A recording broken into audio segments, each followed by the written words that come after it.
there. Hi. We are the Dyslexia Duo. Each week, we sit down with amazing people, including top researchers and experts in dyslexia, powerful advocates, affected individuals, and more. Together, we break down the myths, share real stories, highlight research and strategies to advise our listeners about this prevalent learning disability. Come join us.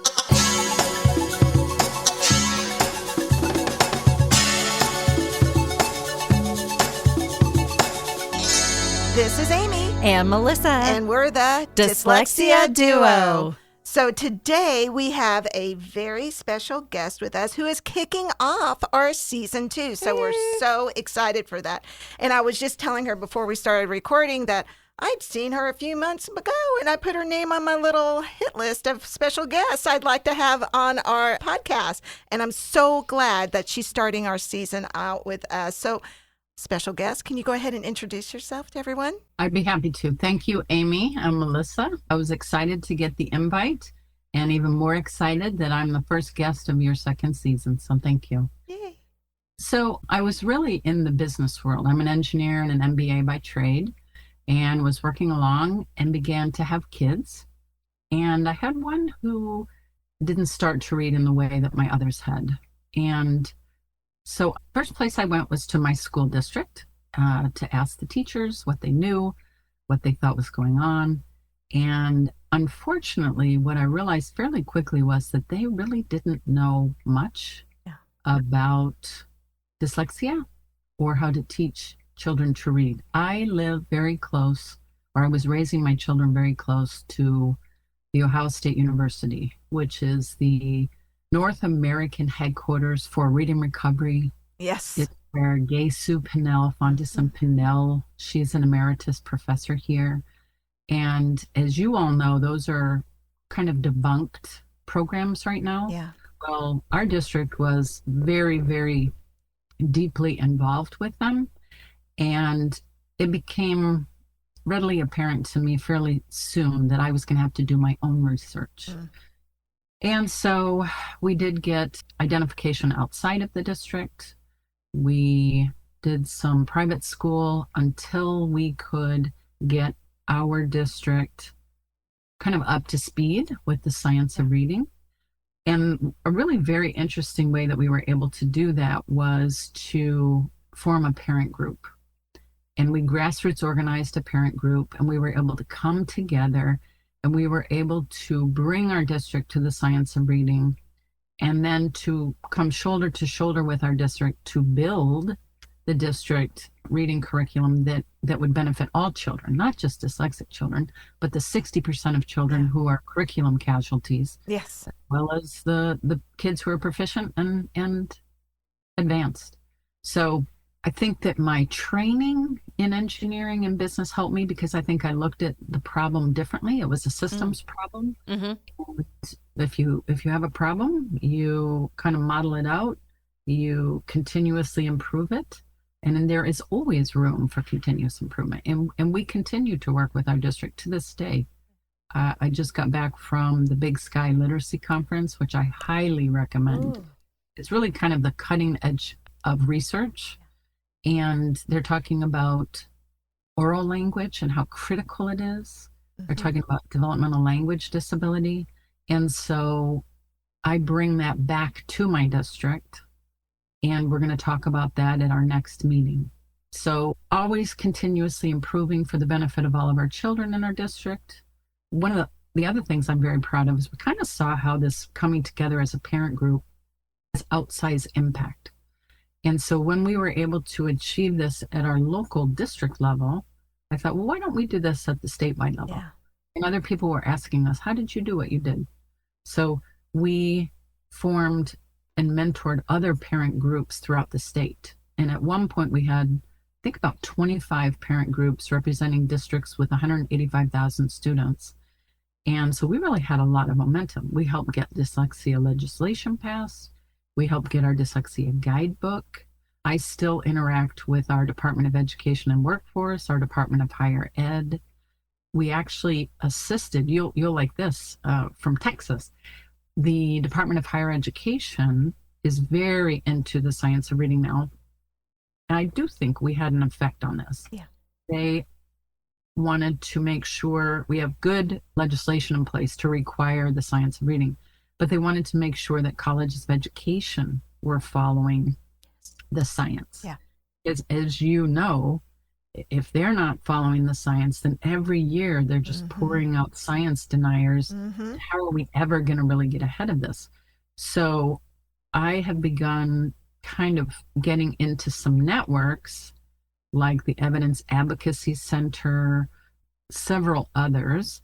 And I was able to reach out to that network and find a really excellent group at the Meadows Center, headed up by Sharon Vaughn at UT Austin. Yeah. She is now finishing up an audit of all 50 colleges of education here in Ohio. Oh, wow. And we have the assurance of our chancellor that they will not accredit colleges who are not following the science of reading. So it's really, we have found that grassroots organizing at various levels can be highly, highly impactful. So if I had to introduce myself, that is what I do, is I grassroots organize parents, I educate them and activate them to advocate. I love that. And I know from having been in a district for years and years and years, teachers, therapists, dyslexia folks, they ask for things from within. And a lot of times it falls on deaf ears. And that's when we start talking to the parents. And that's who gets the ball rolling. I actually think that is so true. But it's funny because parents individual parents can ask for things, and that falls on deaf ears. But what I have found is that if you come together in a group and you organize professionally, so we had a mission statement, we had officers, we met regularly, we had community outreach, all of a sudden you become a factor, a constituent in that district that will be listened to. Right. So I say that parents have the moral authority to do the work, the legal rights, because when you're dealing with dyslexic children, they're covered under the Individuals with Disabilities Education Act. But we also have the electoral power. We vote the school board in. Right. And the school board hires and fires the superintendent. So one of the things my good friend Sonia Thomas taught me, and it makes perfect sense, but the way that she named it I thought was brilliant. She said you power map the problem. Yeah. So you figure out, if the school board hires and fires a superintendent, and really the superintendent has free reign over the district, teachers, personnel, then parents need to influence the school board. And I don't know that we do that enough. I agree. Yeah, our parent group began having meet the candidate night. And we would invite all of the school board candidates. And the great thing too, a school board, a lot of people do it as they're giving back in their community. Well, actually, school boards have to know a lot of stuff right now. Right. And if you're inviting them as a dyslexia parent group, most of them will call me. We were called Upper Arlington Kids Identify with Dyslexia, UA Kid. So they would call me as president of UA Kid and say, what do you guys do? What is dyslexia? Can you send me some resources? So then we would rally behind them. And then when they were elected, we had a friend that we could talk to, and we could lobby for, good reading instruction or assessments or, whatever we needed. So power mapping the district, I think, is interesting. I love that. I think that's any of our parents out there, we need to assemble and start power mapping. I think that parents are crucial as well, just like you guys are saying, but I think teachers are instrumental in being there for the school board advocacy as well. They are the flies on the wall. They know exactly what's going on. I have so many things I would love to talk to school boards about regarding the dyslexia program at the school districts where I worked. So, of course, teachers are always afraid of the penalization that they would have from that kind of talk, but maybe people like us who aren't involved anymore could be those advocates. I have nothing to lose. Yeah. Nobody's going to fire me anymore. Even teachers who are still employed by the district, because the kind of people that do the work that we are doing Yeah. are people who are motivated to do the right thing. Mm-hmm. Right. Kareem Weaver and I, on our podcast, Literacy Now, we call it Literacy Now Together. We have begun in all the interviews that we're doing that courage is a huge theme. I mean, being a parent and going up against your district, especially while your kid is in that district, that takes courage. Yes. But we have met teachers who are willing to, and we protect those teachers, you know, if they need to do it anonymously to keep their job, but to provide us information or to let us know that, you know what, this is really not being implemented with fidelity or whatever that might be. There is a collaboration between a teacher or teachers or administrators that can be very, very powerful. So I agree 100%. You have to take care of that teacher or that administrator. We actually had to file a systemic complaint. But the nice thing about it was that everything was public, because oftentimes as a parent, you have to sign a non-disclosure agreement if you get a due process or something. This was wide open, and we were able to show that across the district and over time, the district was breaking federal law on child fine primarily. The districts, a lot of districts don't know this, so this is really, I'm so glad we're having this conversation. Child fine requires districts have an affirmative obligation. An affirmative is very important because what that means is they have to look for, they have to go out and search for children with a specific learning disability in reading, which is dyslexia. So if they don't have a system set up that is looking for kids, you know, a universal screener, and then, you know, trying to find them and then getting them the help that they need with FAPE, which is a fair or free and appropriate public education, then they are in violation of federal law. Right. And like I said, many districts don't know that. Right. But the idea that parents and teachers can cooperate and collaborate is, as much as possible, I would do that. Yeah. You made me think of so many things, and I don't even know what to touch on right now. One of the things that you said earlier in the conversation was about colleges teaching the science of reading.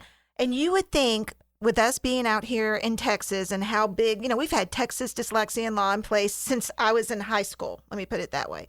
Since I was in high school. We still have colleges out here. And in fact, like a stone throw from my house is a college that still does reading recovery. They push all their people out with reading. Like a stone throw from my house. And it's always just surprising to me that that's still happening. But like I said, I train teachers, and some of my hours, my coursework counts towards master's hours. And we were talking about, you know, how we're lucky for the most part to be in Texas and have all this education in public and charter. And I said, but it's not that same way. A lot of these teachers in Texas didn't realize that other states don't have the same ability to say dyslexia, right? They talk about it being a specific language disability. And when you look at the assessment, it's phonological awareness, fluency, decoding, reading comprehension, written expression. I'm like, well, what is that? That is dyslexia. And they're like, well, why aren't they saying dyslexia? Because if you say it, then you have to have somebody there who can provide the therapy or the dyslexia intervention. And that costs money, which really, in the long run, when you think about it, it's going to cost more money to not have it when you have to go to court.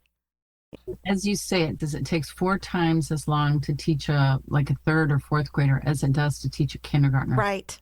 So that's the kind of thing that makes me nuts, because even if you have a heart and you don't want to see kids suffer and lose any self-esteem that they might have from struggling to read, if you find them early, you can actually help them so that, you know, having to diagnose it, you may not even have to diagnose it because they're getting what they need at the right time. Right.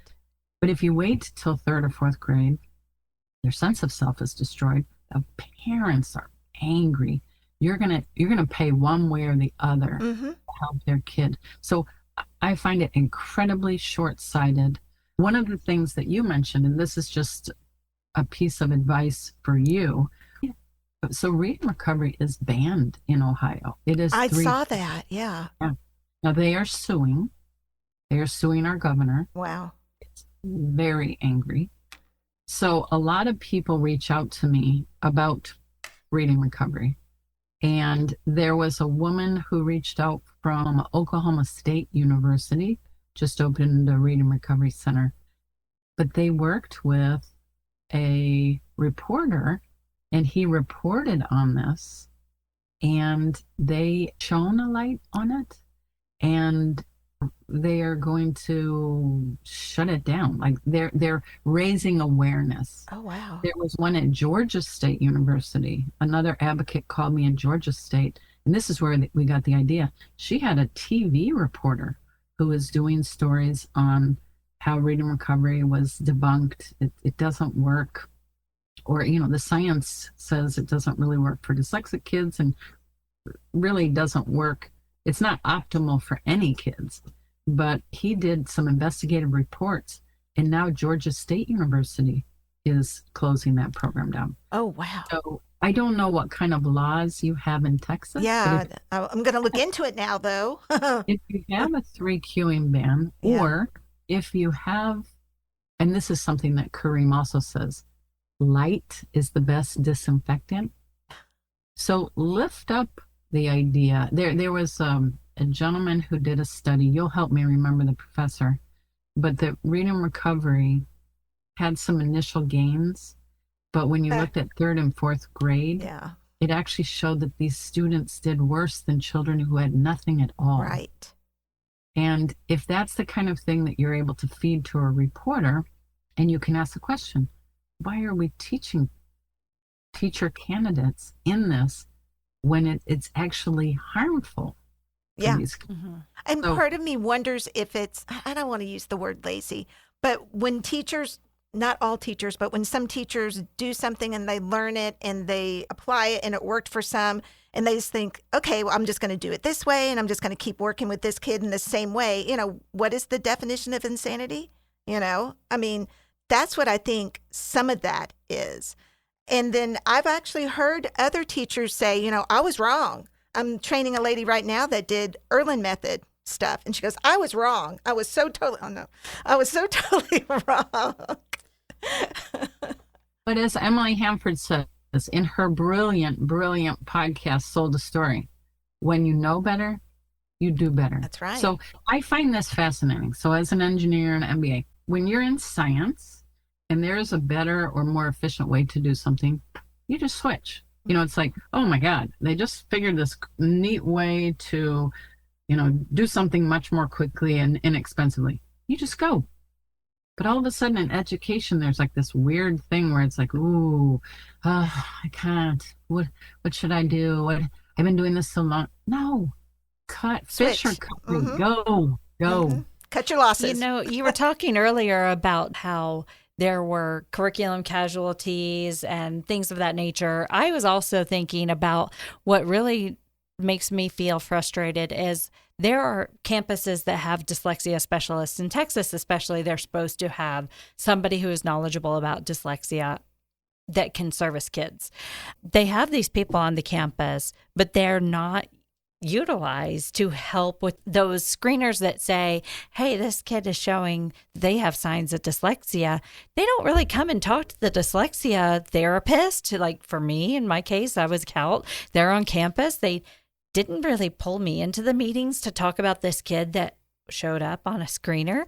It was boggling my mind every time that I would hear about somebody who, oh yeah, we're going to test them because they showed up on this screener several different times and now we're finally going to test them. I'm thinking, just like you were talking about, if we could get them in kindergarten, how much better would their life be? I just don't understand why in the world, especially when we know the research is there. We see the evidence of that change in their self-esteem, that change in their ability to read, that change in that child's life and their parents' life and, their community. I mean, you never know what that person could do when they've got that success.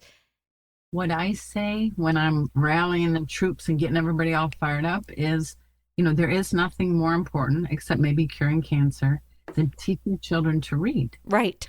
Because you're saving that child's life. You're saving that family's life. Divorce, heartache. There's a lot of stress on a family. You're saving that community, that state, Yes. that nation. How do we compete with China if a third of our students are reading at grade level? Right. I don't understand. And when you have the resources there on the campus, you have people like us who want to do this. Why would you turn that away? Then what do you do when you don't have those people on your campus, right? Then we got to find them. We got to, again, assess what the difficulty is and then hire the personnel and train the personnel that needs to meet that. I mean, we hear stories of districts all the time that start to do the science of reading with their students and their scores start to, climb. Why do we persist? So like I was looking on a map, Hawaii. What's going on with Hawaii? Hawaii has nothing in place. And the Dakotas, nothing's going on there, Well, the thing that I would say too, and Texas is interesting to me because you have some amazing people like Tracy Whedon down at Nyhouse. I know she left, but she did great work. Elsa Cardenas Hagen down in the belt. She's fire. And you've got like the Bushes that have done a lot. But my contention, and let me know what you think. First of all, we have federal legislation. Right. We have IDEA. Okay. Then Ohio went as far as to have dyslexia legislation at the statewide level. We banned 3Qing. We require science of reading, coaches, assessing, everything. It's beautiful. But I still get calls from parents who say, my kid's having a hard time getting identified. So I think until parents are educated and activated and really kind of take up that role. This evidence advocacy center I'm a part of, there's a woman named Joanne Mickens who's like amazing. And I was doing my thing saying, parents are the ultimate customers of the education system and we have to, do our job. And she said, we're not just the customers, we're the owners. Right. And we must become involved. Right. And so top down, federal and state law. But until you have parents involved, there's no bottom up. There's nobody checking to see that what's happening in the seats, in the classrooms, in the districts. But they have to know, and they don't. A lot of times they don't know, and that hinders. I think COVID progress. was eye-opening. I think too. You had mentioned something about the curriculum casualty and your own experience. So what do you see that parents need to know in order to make changes? What do you see with your own experience that would make this more positive for parents, the owners? Well, I can go into like a big old long thing. So my life's mission, depends on how much you want to hear. We want to hear it all. The first thing that I would do, Emily Hamford sold a story. I find that the most valuable tool. The only trick with it, and she actually interviewed us 2017 for her very first one on dyslexia. She was interested in this Ohio parent group that their district. She did 3 others, and then she did sold a story.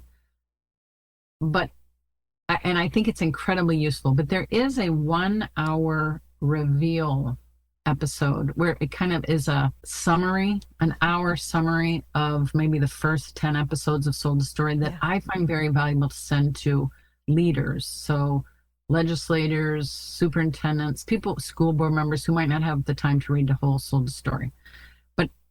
And I think parents need to read that because it's hard to get everybody on board. It's hard to individually help every parent get this. Yeah. When you listen to Sold a Story, it's very clear what happened. We have all been sold a story. Yeah. So I would highly recommend any of your listeners to listen to that. And I will send you a copy of this reveal so you can put it in the show notes. Yeah, I love that. But what we have done, my life's work and my nonprofit, it's Parents for Reading Justice.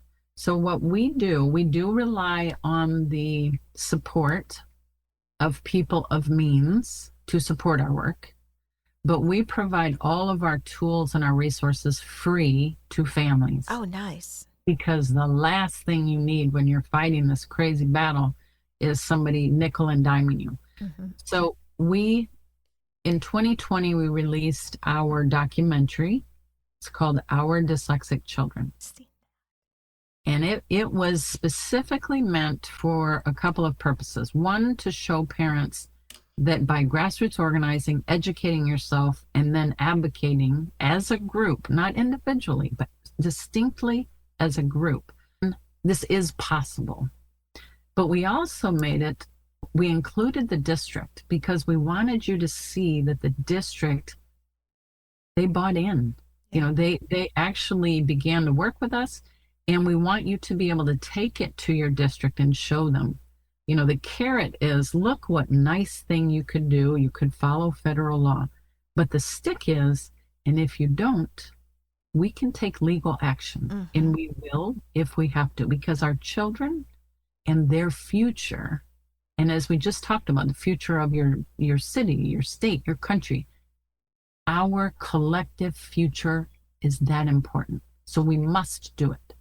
So we made the documentary. Then we spent the pandemic building a master class. Now it's a little long because I didn't have a ton of funding, but we had so much fun because we interviewed Louisa Moats and Kareem Weaver and Stephen Dykstra and parents and Pete Wright and attorneys. And what we did was we made this master class, which really is the roadmap to how we did what we did. We got all the parents together. We sat down one afternoon and we wrote down everything that we did. And then we created this master class from that. We have a workbook that goes along with that you can, if it depends on how you want to access your information. If you want, you know, a lot of people who have dyslexic kids are dyslexic, so they might want to watch videos. But it is long, you know, it's like 12 hours, but it's free. Yeah. Then we did the workbook, though. If you prefer to look at the workbook, then look at the workbook. We also then are doing this podcast because I realized the need. So I go to probably 3 or 4 conferences a year to make sure that I know what's going on. I don't know to the detail that you all do. I'm not an educator. I'm not an advocate. I'm not an attorney.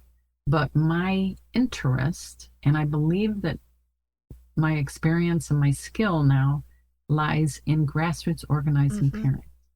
And so I wanted them to have the benefit of the information from these conferences, but in a free and easily accessible source, which is a podcast. Yeah. So we're doing that to keep parents abreast of what's going on. And then we have begun to get pretty active on social media, and where Parents for Reading Justice, we're on TikTok, YouTube, Instagram, Twitter, Facebook, LinkedIn. Wow. Get some help. Have you ever been at like a social function where you're talking to people and you say, yeah, it's terrible literacy crisis. Only 1/3 of kids are reading proficiently, you know, grade level. And they go, I'm sorry, what are you saying? It's the biggest problem like in the world right now. And they say, 1/3? Are you serious? Right. It is not a part of the general public's conversation. Like people don't know. So we are making this very concerted effort to like make these videos and get this out. And you know, some people get mad. I am fascinated by Steubenville, Ohio, which is Emily Hanford's 11th episode in Sold a Story. Okay. So it's a poor kind of northern Appalachia Rust Belt town. But the thing that gets, and oftentimes it's educators, you tell me what you think about this, because I don't even know what to think about it. I say that in Steubenville, in 5th grade, she does a little sound bite of the 5th grade, the lowest reading level in 5th grade.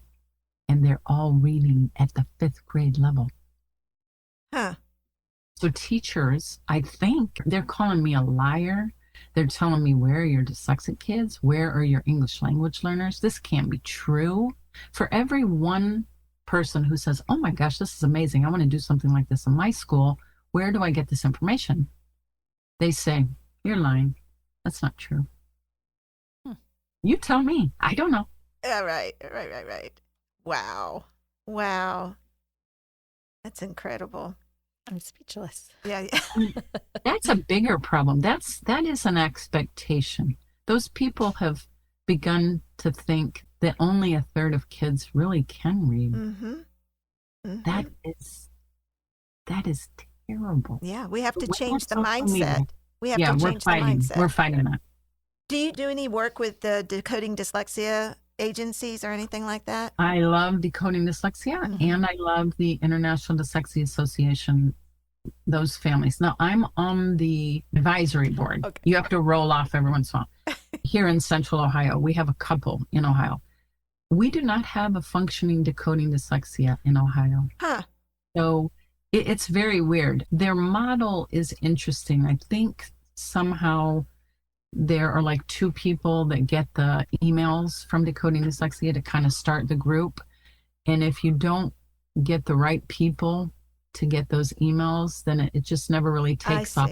But I know like Decoding Dyslexia, Georgia, California, there are some that are really, really great. Yeah. I think what they're doing. Now, I also think something that's interesting about their model versus ours, I believe that they're focused on helping parents and families and getting statewide legislation.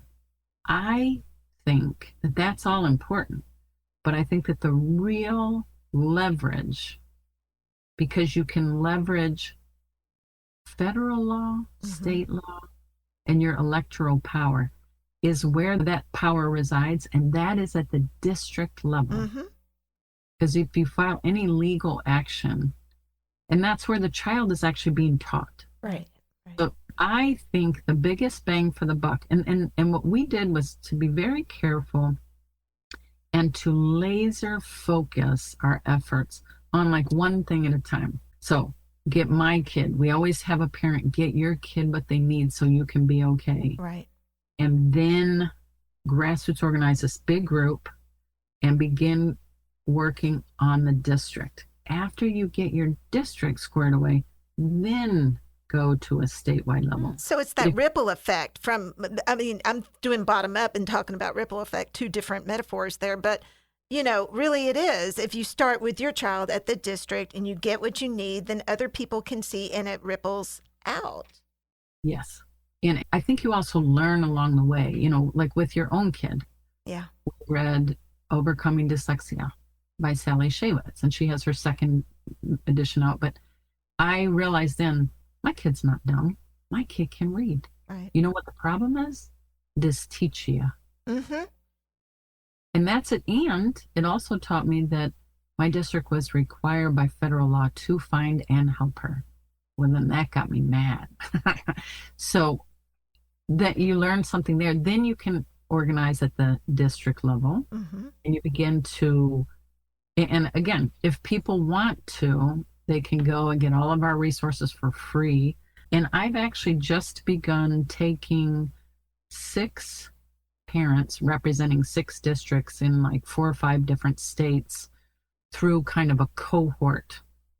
And we're walking them through the masterclass because I began to get lots of calls. Yeah.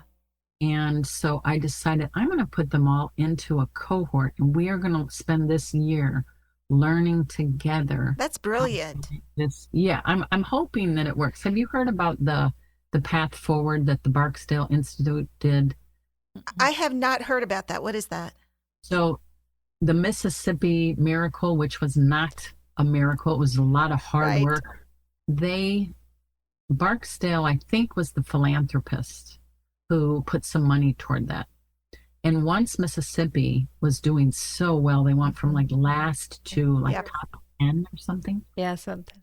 On the NAEP scores. A lot of people called them. So they decided, you know what, we're going to run states through this. And they called it the Path Forward. And they would take a cohort of 5 states through this educational journey for about a year. And Ohio was one.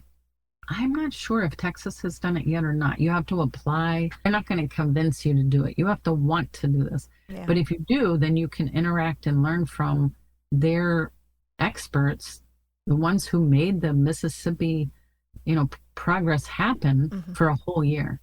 So we tried to model that for parents. And we're doing that. It's California, New Jersey, Massachusetts. And then we're also thinking about doing a parent conference. Oh, nice. I'd love to hear more about that. When are y'all thinking about doing something like that? Or is it just in the thoughts right now? No, I'm doing it. What we'll probably do is do it virtually. Okay. The first year, because I want to gauge interest before we fundraise, for that. Mm-hmm. And the reason that idea came up was I go to the Reading League. We're presenting at the Reading League this year. IDA, we're presenting. Good. Excel and Ed is extraordinary. And I'm just going because I'm so fascinated. Big Sky did go because it's so cutting edge research, and met a bunch of, and the researchers are extraordinary. They're very open to helping. It's interesting. There's so much work in silos. So teachers are in their silo, parents are in their silo, researchers are in their silo. And every time I reach across a silo and I reach out to somebody, like I'm loving talking to you guys because you're educators, you're teachers, very, very highly trained teachers. These researchers, I was talking to Charles Hume and Maggie Snowling, a couple from Oxford. They're extraordinary. Yeah. We're exchanging emails. There's Trina Spencer and Doug Peterson, who are American researchers, and they were very helpful. I'm trying to update my district and the state of Ohio about the importance of oral language. They have a program that if you do 30 minutes twice a week, they saw like 10% increase in reading comprehension, and I think 30% in writing. Just 30 minutes. 30 minutes twice a week for 8 weeks. Wow. And what is this? Just specific oral language instruction? Yeah, they have something called Story Champs, which is the actual program. Now, what I'm saying, and I think this is fascinating too, because as a parent who's trying to do this advocacy work, like at the state level, and we've been talking about continuous improvement. So continuous improvement means that the research is always going on. There's always going to be a better new thing to do. So I think what happened initially was we had like phonics. Yeah. Everybody was like, oh my God, we're not doing phonics. So all of a sudden everybody did phonics. And then they thought, oh my gosh, phonemic awareness, we got to do that. We went back in and they did phonemic awareness. Then they started talking like speech to print, like maybe you don't, that became a discussion piece. Now it's the oral language. Yeah. So we're always learning more and more. And that's the nature of the beast. And that should make education be an interesting profession to go into because you're always learning and you can grow. It's exciting to me. Mm-hmm. But the researchers, I have found, and they think about it in research terms. There was an interesting exercise we were going through. I was trying to get them to help me develop a one sheet that I could use to speak to people about. And they were using like an effect size. And I've taken statistics, so I understand that. But when I'm talking to, a superintendent or something, they want to know, what percent increase can you have, or what, something that's more easily accessible. Yeah. And so they changed it. So that collaboration just right there makes their message that much more convincing. Yeah.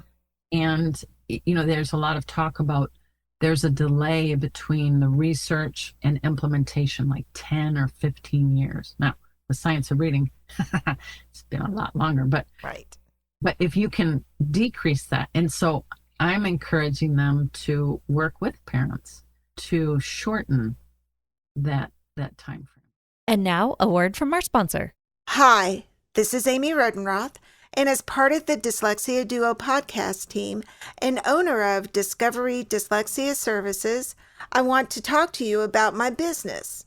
Our COUT-trained team offers expert virtual or in-person therapy located in Prosper, Texas, using proven dyslexia curricula like Take Flight, Build, MTA, Alphabetic Phonics, and Reading by Design. We also provide crucial independent evaluations and advocacy services. Don't wait. Empower your child today.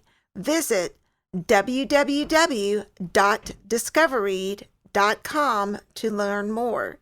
That again is www.dyscoveread.com. Discoveread, covering all your dyslexia needs. Hi, this is Melissa with Kids First Dyslexia Services. I am excited to share with you my private practice. Kids First Dyslexia Services is a private practice that specializes in dyslexia therapy. Each one-on-one session focuses on instruction specific to your child's needs in a nurturing environment that develops self-esteem, builds confidence, and fosters a sense of accomplishment, resulting in happier kids with higher levels of achievement. We provide a professional, personalized experience, always putting the child first. We value the relationships with both our students and parents because strengthening skills and overcoming hurdles to achieve desired goals and success is a team effort. For more information, please visit www.kidsfirstdyslexia.com. That is www.kidsfirstdyslexia.com. Let's return to the show. You know, in Texas, we had teachers go through the reading academies, and it was basically the science of reading. And I think it was well-intentioned, and it was teachers, what was it, Melissa, K through 3? I can't remember. I thought it was K through 4. Oh, okay. Well, I don't remember then. I don't remember. I remember I had to do it. I was like, really? I'm getting ready to retire. I'm a therapist. Okay, whatever. But I had to do it. Yeah, good idea. And I had to do it. And it was good information. A lot of teachers complained about it, though, because they didn't understand why they were having to do this. But then the thing that I think Texas was a little short-sighted with, they just said, okay, now you know it. What do you do with it? They're used to teaching from a curriculum, and they didn't come back maybe once a semester or twice a semester and say, okay, with this curriculum, this is how you're going to use the science of reading with what you have. Have you ever seen, there's a graphic that Tracy Whedon uses that is shocking. And I think I was at Plain Talk when I first saw it. And it's a graph, and it's kind of like what the method is, and then how much it's translated into the classroom. And first they lecture at you, and it doesn't really get in the classroom. And then, you know, I do, we do, you do, and, you know, 30% gets in the classroom, or 20 or something. But you have to get all the way down to coaching. Yeah. So, and I think, and you tell me if I'm wrong, but coaching is where they teach you, and then you go into your classroom and you're teaching, and they're saying, you know, this is what you might try next time. Yes. Or, you know, that was great. Let's try this. Or, you know, where they're actually watching you practice and doing it and teaching, and then they're actively coaching you. That's what we have to do for our CALT training. That's exactly right. I'm watching 26 videos as we speak right now, watching their lessons. And it's a 2-year program. You have to do that for 10 lessons over the 2-year program. And the instructors are intense with their grading. They don't let things slide. I got counted off. We had to do cursive writing for part of our instruction. I got counted off because they got the ruler out and made sure that my line was completely straight. You needed to have your slant. I mean, it was unreal how intense it was. But that just goes to show the quality of instruction was there. They valued it. The instructors valued it, and they wanted us to value what we were learning as well. And those are those videos that I'm going through. Right, I'm not taking my ruler out, but you know, I'm watching those videos now, and I'm like, okay. The verbiage is, let's be explicit with our verbiage. We can't determine that the kids are going to intuit what you mean. You have to be explicit. Well, and what I love, and I will say Louisa Moats is the most extraordinary human being. Every single time we've asked her to do anything, she has said yes. She's in the documentary. She's in the master class. She's going to speak in the parent conference. She's famous for saying teaching reading is rocket science. It is. Yes.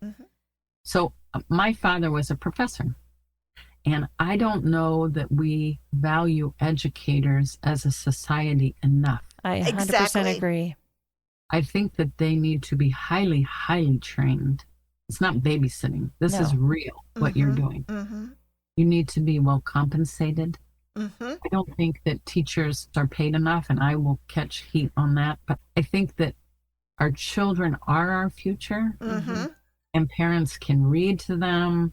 We should read to them. But if Steubenville, Ohio, Right. where they have children that are from single parent homes, no parent homes, and from homeless shelters, Mm-hmm. if they can get every kid in fifth grade to read at the fifth grade level, Amazing. That's an we need. amazing accomplishment. And and that's not isolated. I've heard of other little districts, low SES, where they brought all their kids. Now, I won't say that they were all reading on grade level, but they made huge gains once they started implementing, training their teachers, implementing the science of reading, providing that guided coaching. You see it go up. And really, it's expensive initially, but in the long run, it's a lot cheaper to get all those pieces in. There is a reporter in Oklahoma. It's the same reporter that this advocate worked with at Oklahoma State University. What he did was he actually calculated, because Oklahoma is on the lower end of the NAEP scores. Yeah. And so he was calculating for Oklahoma City, for Tulsa, how much it was costing every year that they graduated kids who couldn't read. Mm-hmm. So, in unemployment benefits or addiction services or incarceration. Yeah. If you can't read, what are you supposed to do? Mm-hmm. And so he was making the economic argument. And I don't care what argument you need, but it'd be a lot smarter to find them early and to help them early. Well, I mean, and we're in the kid business. I mean, education, we're in the kid business. Why are we skimping on our kids, and why are we skipping on our educators? Here's the question though. Did you ever go through like balanced literacy? I did whole language when I was getting my bachelor's back in the 80s and 90s, right? So it was whole language because I'm reading minor. And so when I went into a setting, I didn't know, let me be honest, I didn't know that letters made sounds. I knew letters had names, but I didn't know letters made sounds. And the audience has heard me tell the story that when I was going through my dyslexia training, the trainer said, "Amy, what's the short sound for I?" And I was like, "I don't know." And she goes, "No, what's the short?" And I said, "I." And she goes, "No, what's the short sound for I?" And I go, "I." And she said, "Saying it faster doesn't make it shorter." I said, "Well, it kind of did." But I did the balanced literacy in my Did undergrad. you? Mm-hmm. Oh, my. Well, help me understand this. Okay. So the origin is Marie Clay in New Zealand. There were no fMRI studies at the time. She looked at what kids were doing, and then she backed into it and said, well, really skilled readers are avid. They like it. So they have all this and book nooks, and it was all how you feel, and you read to them and they just love it. It wasn't until they had fMRI studies, them really looking into the brain to see how the kids most efficiently, effectively learn to read. And it's the most studied human behavior. The science is all there. It's incredible. I don't understand how they haven't moved. But the only thing I can think was, if then Lucy Calkins and Gay Sue Pinnell and Irene Fountas, if they marketed it and packaged it in such a way that it felt good to teachers, then teachers, and I think they really did believe in it. Yeah. No, we didn't know at the time, but I don't cut them any slack for not keeping up with the science when it was available. Right. But Emily Hanford's Sold a Story podcast talks about how Lucy Calkins would take teachers that had come to Columbia for training, and she would take them in a church. Yeah. And they would talk about their reading philosophy. Yeah. Well, then you're not just changing, the way you do A to B. You're changing your philosophy on. It's like you're gutting your soul somehow.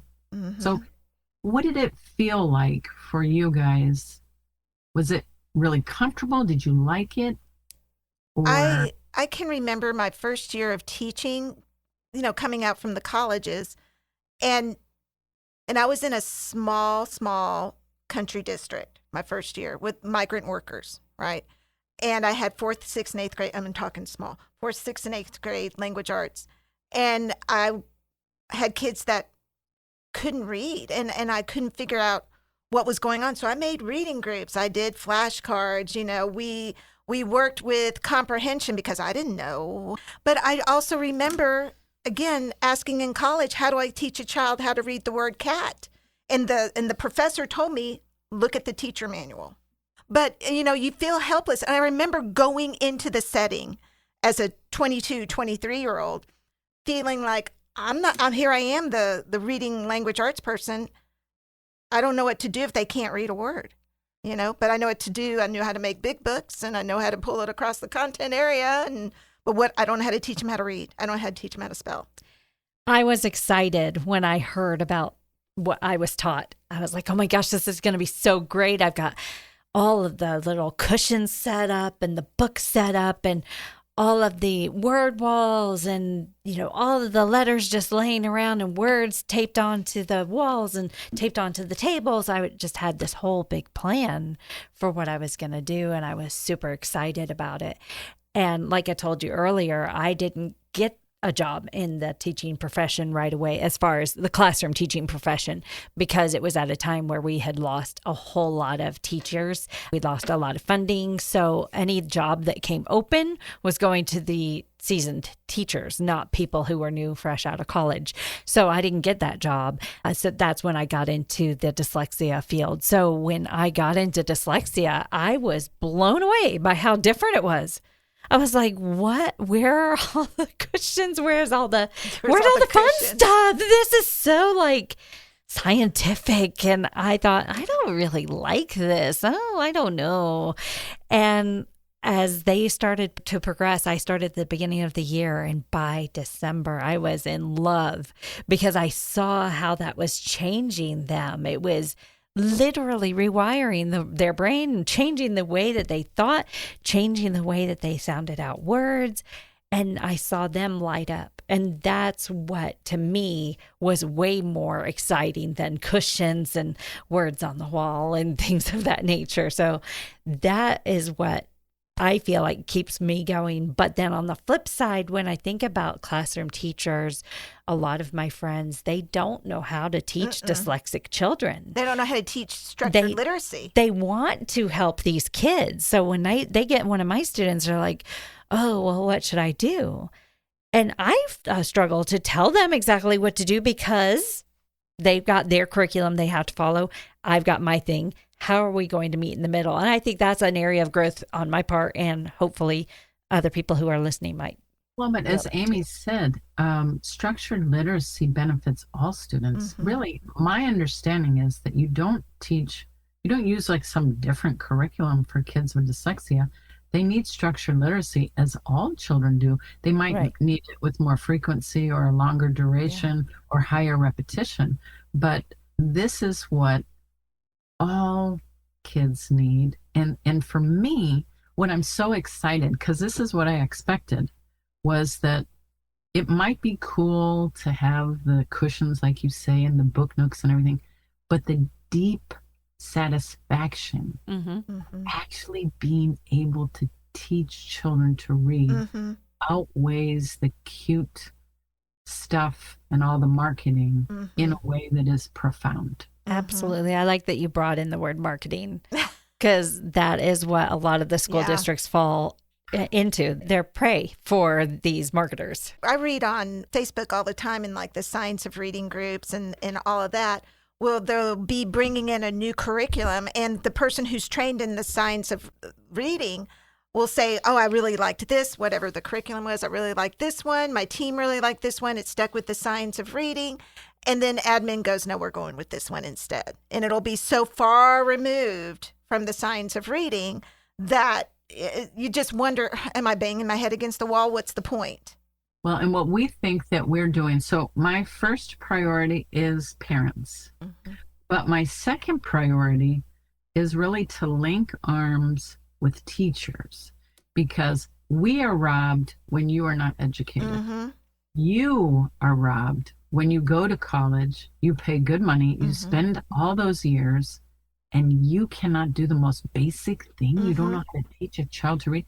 That to me, so when you look in the business world, if you're putting out defective products, and think of this makes me crazy too. I took my district in to a huge Research One institute, and we gave them customer feedback because they were putting out candidates every single year who did not understand the science of reading and who were not equipped to teach in our classrooms. So we had to spend the money to untrain and then retrain all of these teachers. I don't even know what it's like. It's buying something that doesn't work. Right. And reprogram it. It is, me, education is crazy. In business, they would be out of business. Education is a business. Well, they need to act like a business. They do need to act like it's a They business. do. It is a business. It is totally a business. Well, and I think a key component too is just the operations of everything. If you think about a classroom and how it actually operates, you're expecting one person to teach 22, sometimes 24 people in that classroom how to read. And reading, like you said, is rocket science, like Louisa Moat says. And we know how it is to teach children how to read. It takes a lot of effort for both people. It takes a lot of effort for the educator, for the student. And the classroom is not set up for effective learning when you've got that many people relying on one person to do the job.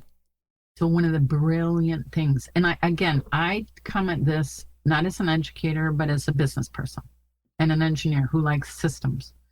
So I listened to the Steubenville episode, Emily Hanford's student, like 100 times. I send it out all the time. And what they do is they use a program called Success for All. It was developed by Johns Hopkins researchers. This philanthropist said, I'm so sick and tired of the reading crisis, do something. So they looked up all the research and they created this one program. And one of the things that they do, you tell me though, because you're educators, they have a 90-minute reading block and they have everybody, all the teachers teach reading, but also the gym teacher teaches reading. I heard this. Yeah, I did hear about that. And so what they have is for 90 minutes a day when they're teaching reading or literacy, everything that's involved in it, spelling and writing, blah, blah, they have like 6 kids in a class, 7 kids in a class. For 90 minutes. Wow. That's reasonable. That's controversial because you might have a second grader with a first grader or maybe a kindergartner. I don't know. You're not going to have like a high school down. Right. Are they on the same level? They group them by levels. That's so smart. And so what they have done, there's this other thing. Tiffany Hogan is a professor at Harvard who I love. She does DLD and oral language, but she also does implementation science. And there's this whole science to, all the research, but how do you actually do it in the classrooms? So a schedule where every single child in the entire school, elementary school, they have a literacy block of an hour and a half. And they go to their level and they all work.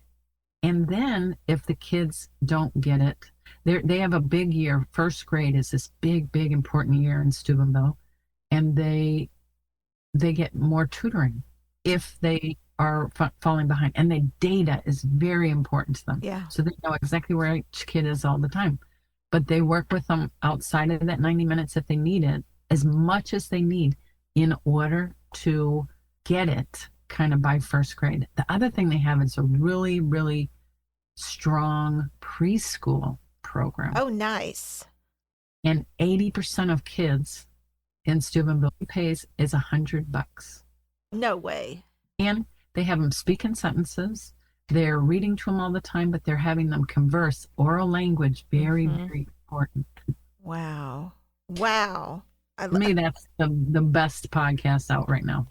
I love that. I have a student outside of yours. Good one.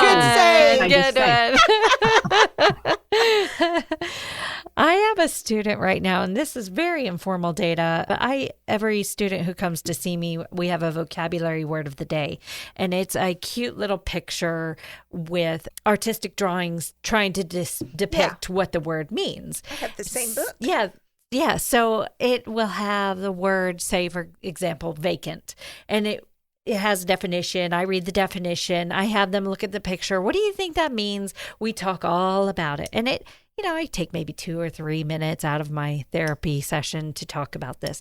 But I really get the kids to talk. And I find that by the time that they're halfway through the book, they're adding more detail. They're noticing things that I didn't notice. They're just pulling out these pictures, and their speech has improved so much by the time we get to that point. I have a student who has auditory processing disorder, and it was very challenging for the student to say more words to describe what she thought about the picture. And as we go through this, she's just doing it more and more. It just is phenomenal. So I love what you're talking about with the oral language. Yeah, and it's recarving her brain. This is like a seismic shift for me, because I used to always say, talk, we're innately wired to speak. You talk enough to a kid, they learn to speak. The whole focus should be on reading, because we're not wired to read. But so this just blew my mind, because just like you're recarving the brain with phonemic awareness and phonics, you can recarve the brain with oral language. You are helping them. And the thing that was so extraordinary to me was that, so oral language is like the very first thing, but it translates and improves all the way through Scarborough's reading road to comprehension, which is the ultimate goal. Yeah, right. It's just such a cool thing. And really all like the rope, they all just need to go together.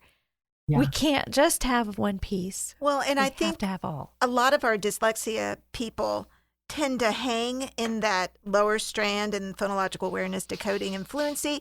And it used to be of the mindset that when they would come to me and I'd want to do listening comprehension or background knowledge or figurative language or anything verbal expression like that, they go, oh, they're going to get that in the classroom. Well, for our students who are struggling, why would I think the conventional way of them getting in the classroom is going to work there when it's not working for all the other strands? So as part of my training or being the trainer, I've been really harping on that other strand. You don't have to take them on field trips to build that background knowledge. And also, we had Joan Sedita on at one point. She talked about the importance of writing. And she said, little kids just with adding details to their picture, and they tell you about the picture. And then you say, hey, you mentioned this, but I don't see that detail in here. She goes, that's a precursor to writing. And it's amazing when you think of how it all intertwines. We had Jan Wasowitz on one time, and she was talking about the Language Literacy Network. I think that's what it was called, and how all the different strands that interact with that. And I'm just like, I'm learning so much from everybody. It's just mind blowing, because I think of all these different directions I want to take my trainees. Not enough time, not enough days to do all these things. But if you just see it as you will continuously improve. So you don't have to get everything in today. You will always have something new to learn. And just as, and I get, nervous about the science of reading people. Yeah. We can't get stuck in our ways. Morton Gillingham is not like it was the gold standard. Right. Well, and we fought tooth and nail. But we have advancements. There are things you can tweak with that. We can do oral language. We can, maybe OG takes too long. Maybe there are ways to speed that up. That is an improvement, is faster or more efficiently. We have to be very careful. I think it was Socrates or Plato or Aristotle. The more you know you don't know. Yeah. And that's okay. That means that you are an intelligent person doing good work, helping children learn to read. We will always learn something new. And that's why it's so exciting. It is exciting. I agree. We're getting close to wrapping up, but I wanted to ask you a little bit about what resources you recommend to parents who are feeling overwhelmed or lost. You've got all of those free resources you had mentioned earlier. So can you give us a little bit more information? Well, I think I've gone through our resources because we really take action when a parent wants to grassroots organize a group around them to affect systemic change in their district. What I say, like, everybody's looking for your return on investment. Mhm. And if you are able to flip a district to the science of reading and then work with them, like we meet with them as the Dyslexia Task Force still to this day, 10 years later, you are changing the lives of all of the children into the future. So your return on investment is infinite. Yes. And who would not take that deal? Right. But for parents who are just at the beginning of this, again, I cannot speak highly enough about Emily Hanford's podcast, Sold a Story. Mm-hmm. But I also think, as you mentioned earlier, Decoding Dyslexia is a great group. International Dyslexia Association is a great group locally. One of those chapters is probably active in your area. Yes. I also think understood.org Yes. has really good resources. Those are awesome. The Reading League, especially for teachers, I think is amazing. And I put together like the parent call to action. They have resources for parents as well. Mm-hmm. I'm on the Evidence Advocacy Center board. We have a parent and family website that people could access. So even though Overcoming Dyslexia has been in print for a long time, to me, it was kind of the seminal book that I realized it's not our fault. Right. And my kid can learn to read. Yeah. So I loved it. Yeah. No, that was groundbreaking. I don't remember which of my adult children I was pregnant with, but I was pregnant and I got Sally Shawitz's autograph on the first edition. And then the second edition came out and I was like, I'm not giving up my first edition. I do have the second edition, but I'm not giving up my first edition. I've got that signature from Sally Shawitz in it. That's awesome. Yeah. It's going to be valuable. Yeah, I hope so. Okay, so as far as your resources, I wanted to make sure that I got this right. Parents for Reading Justice is your nonprofit, and that's where you have free resources for people? ParentsForReadingJustice.org. Okay, .org. And that's where free resources for parents are available. Yeah, and I would say, again, a documentary helps you see that it can be done, talks about how we did it. If you're interested after that, you can do the masterclass. Well, the way that we got it for free was on Udemy. It's a learning management system.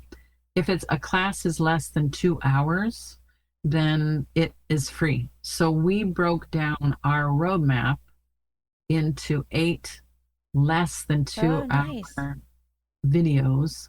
And so it is, I don't know, I think it's like 12 hours total, but it's all free. The workbook is free.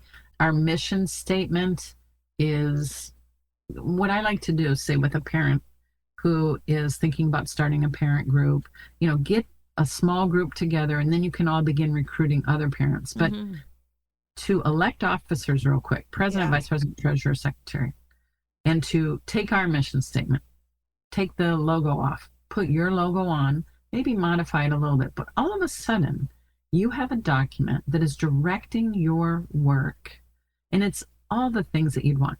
Screen for dyslexia, get dyslexics the best they need, but get good core instruction for every single student. Yeah. Get teachers the best professional development, have parents be a part of the team, have all kids graduated at similar levels. It gives you a document to begin meeting with your district, meeting with your school board, meeting with legislators, meeting with other parents to show them what work you are looking to do. Yeah. And just having something as simple as a mission statement, it just changes everything. Yeah. And every time we would get a new superintendent or student services director, we would go in and we bring, like muffins or something, and our mission statement, and we would have 4 or 5 parents, and we would sit down and we would say, this is our priority. This is also following federal law. You'll get out of trouble if you do this, and it will save children's lives. Your district will excel, and we are here to stand shoulder to shoulder with you while you do this. Amazing. Thank you for sharing all of that with our listeners. And Absolutely. that's going to make a difference, I know, for a lot of different people. And I'm hoping that anybody who listens to this will just make that change to start their own advocacy group. And then they can reach out, because we'll start a new cohort. We'll have this national conference. It's such important and good work. It's like I have the opportunity to meet you two, extraordinary humans doing this amazing work. I don't know you from Adam, but this brought us together. yes. These are the best people. I don't know. I've been stalking you, so I feel like I know you. So well, maybe you're the ninth kind of stalker, because some of those people who didn't like my student bill. Okay. Do you? Go ahead. I just had a question. Do you ever do like road trips where you'd come out to Dallas Fort Worth and meet with us, and we could maybe have you do take you to get some Mexican food? Tex-Mex? Yes. Oh my God, I miss that from Houston so bad. Yes. I make the nympha sauce and the chewy sauce. I make it here. Oh, because yes. it's so bad, but it's not the same. Yeah. So maybe we could do that. We could do some great advocacy work here. Mm-hmm. I am always looking for a reason to get out and do. If you wanted to, I don't know. Like, I go to conferences, or if you were to do like a screening of the documentary. Mm-hmm. We talked about The doing last that. time I did a screening, I did it with Governor DeWine and Kareem Weaver and myself and our local news reporter, and the four of us. We watched the Right to Read, and then we had a panel, and there were like 500 people. It was amazing. It was an extraordinary conversation, and a lot of different contacts were made, and maybe we do it at the George W. Bush. Ooh, that'd be so cool. Let's do it. Let's do it. MG. Let's do it. That'd be so Let cool. me know. Laura and I, Barbara and I, George and I. I'm there. Worst case scenario, we can just bop on over to SMU. Yeah, the worst case. Put a big sheet up and start a projector. No. If you don't ask, this is what I have found. There is no one. Now, I have never asked George W. Bush, but I don't know how to reach him. But if you give me his phone number or his email, you'll reach out. It doesn't hurt, because that is their passion. Okay. And I respect so much people who have literacy as their like legacy issue, like our governor, Mike DeWine. This is what he's staking his claim to. Maybe he could hook us up. Okay, so any of our listeners that know W, anybody know W or Laura, reach out and give us their contact. Maybe Elsa Cardenas Hagen does. Oh, she's harder to get a hold of than the Bushes. she gave, I think either Barbara or Laura gave her a significant amount of funding to start their work in the Valley. Yeah. Oh, wow. I know that you can do it. I have seen All right. you guys work. You've and given as an us a alum mission. of SMU. Yeah. You've given us a mission. We can do it. We can do it. Uh-huh. All right. We've got some rapid fire questions for you, and I deliberately didn't send those to you. Okay. Oh, no. So I was trying to explain it to Melissa, and I was like, think of like when Phoebe was on Friends and she's asking Ross these questions real fast. Don't think, just say it, Oh, okay. So it's okay. It's easy. You want to take the first one? Sure. Okay. Favorite children's book that celebrates differences? There was I Love You, the Purplest. I remember that. And it was, one was red and one was blue. And they kept trying to pit the mom against the other one and say, who do you love the best? Who do you love the best? And of course, she says she loves each one kind of the same. Yeah. And the purplest, kind of a mix. Sweet. Aw, I still get that from my adult children. Who do you like better? Oh, guys, come on. You're in your 20s. This should be done. Okay. Now, who's nicer? I'll be very honest. Right. Yeah. And in the moment. Yeah. One word you use to describe kids with dyslexia. Brilliant.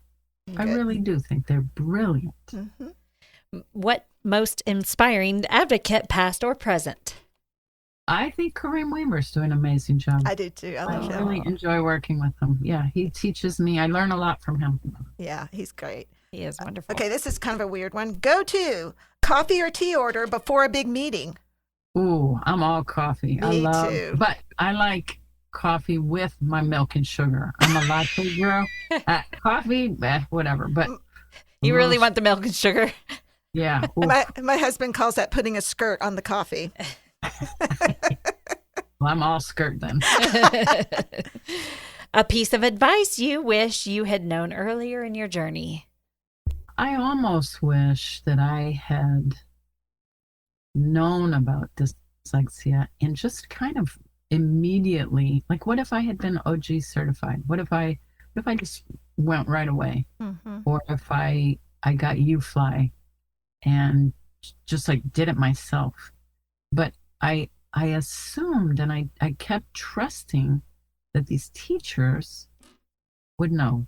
Yeah. Right. And so I guess maybe I didn't get jaded fast enough. I don't know. But you had to do what you had to do to get to where you are now. If you didn't have your business background, you might not have this organizational brain to think about how to advocate for people. You were in the right place at the right time. I hope. Keep saying that. Keep saying that. Okay, final question. What's bringing you joy right now outside of your advocacy work? My daughter just graduated from college and she is at home Nice. for a month or two, kind of looking for a job, hanging out. And so we are having the best time. What did she get her degree in? She got her degree from the Savannah College of Art and Design in Nice. textiles and fibers. Okay. And Okay. so it is amazing. And she's got an amazing portfolio. She's doing great work and just kind of interviewing and kind of figuring out which way she wants to go. Does she want to move to New York? Does she want to stay here? Ooh. Yeah.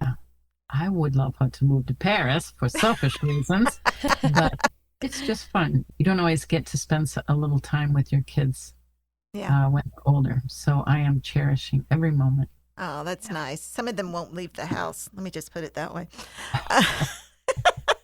No, I think it's going to be sooner than I want. Yeah. Yeah, I understand. Oh my gosh. Well, we have really enjoyed having you on with us today. We really appreciate you giving up a big chunk of your time to talk to us. Well, I can't thank you enough. It was really my pleasure to get to meet with you, and I've enjoyed it immensely. Aw, thank you. Thank you for everything you do for the students with dyslexia and advocating for them and making sure the word gets out there. We appreciate you. Thank you. Yeah. Follow us on the socials and keep growing and talk about it with everybody you know. It's a big deal. Yeah, It is. it is. Thank you so much. Thank you. This is Amy, And Melissa. and we're the Dyslexia Dyslexia Duo. Duo. Until next time, Bye. bye. The Dyslexia Duo hosts are Melissa Dean. And Amy Rodenroth. The producer is Greg Rodenroth. Dyslexia awareness is so important. Please share with your friends, family, and anyone who needs to know more about dyslexia. Follow us on Facebook, Instagram, and X at the Dyslexia Duo. Thanks for listening. Bye.